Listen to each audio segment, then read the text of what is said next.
নমস্কার বন্ধুরা, কেমন আছো সবাই? আশা করি সবাই আছো ভালো। এই ব্লগটা আজকে অনেক অনেক অনেক দিন পর একটা ব্লগ করার সুযোগ পেলাম, তাই ভাবলাম তোমাদের সাথে শেয়ার করি। এখন বাজে 5:44 আর আজকের ব্লগটা একটু অন্যরকম হবে।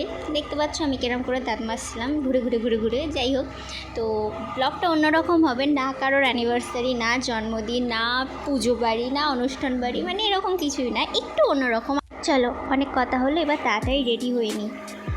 অবশেষে যা হোক করে রেডি হয়ে গেছি। দয়া করে প্লিজ ব্যাকগ্রাউন্ডটা একটু সবাই ইগনোর করো, কারণ গরিবের বাড়ি কী আর হবে বলো তো। আর আজকে যাওয়ার যে পথটা, সেই পথটা এত সুন্দর, তোমাদের খুবই ভালো লাগবে, তাই একটু হলেও দেখো প্লিজ।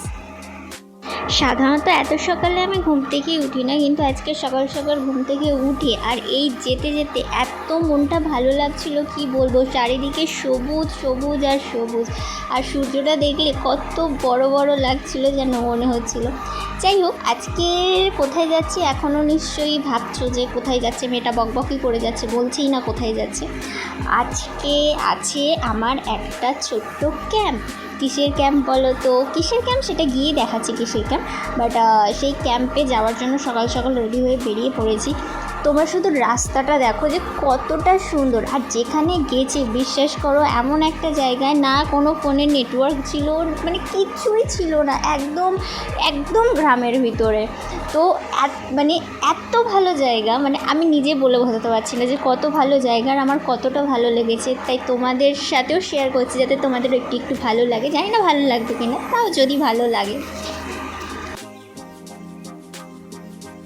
যাওয়ার পথে পেরিয়ে আনা টাটকা ডাবগুলো দেখতে এত লোভনীয় লাগছিল, তাই একটা খেয়ে নিলাম। মানে পুরো ডাবটা নয়, ডাবের চড়টা খেয়েছি আমি।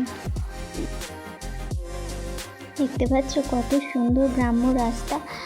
এমন রাস্তায় বাইক রাইডের মজাই আলাদা। সেখানে একটা কথা বলে রাখি, আমি যে ক্যাম্পটাতে গিয়েছিলাম, সেই ক্যাম্পটাতে বেশি ভিডিও করার সুযোগ আমার হয়নি, কারণ মানে সুযোগই পাইনি। এত কাজের চাপ ছিল যে ভিডিও করার সুযোগই পাইনি। তাই যেটুকুনি পেরেছি মানে করেছি, চেষ্টা করেছি যাতে তোমাদের সামনে একটু তুলে ধরতে পারি, বা আমি কি কাজে গিয়েছিলাম সেটা তোমাদের দেখাতে পারি। বাট ওইটুকুনি, তার থেকে বেশি কিছু করতে পারিনি। এই যে আমরা ক্যাম্পে চলে এসেছি, আর গিয়ে দেখি এত পেশেন্ট হয়েছে যে আমাদের দম ফেলার সময় ছিল না। তাই কোনো দিকে কোনো সময় নষ্ট না করেই আমরা পটাপট ব্লাড কালেকশন করার একটা ক্যাম্প ছিল, ফ্রিতে সুগার টেস্ট করবার একটা ক্যাম্প। প্রায় 100 পেশেন্ট হয়েছিল, আর এই সব কাজগুলো সুষ্ঠুভাবে সম্পন্ন করে আমরা আবার বাড়ি চলে এলাম।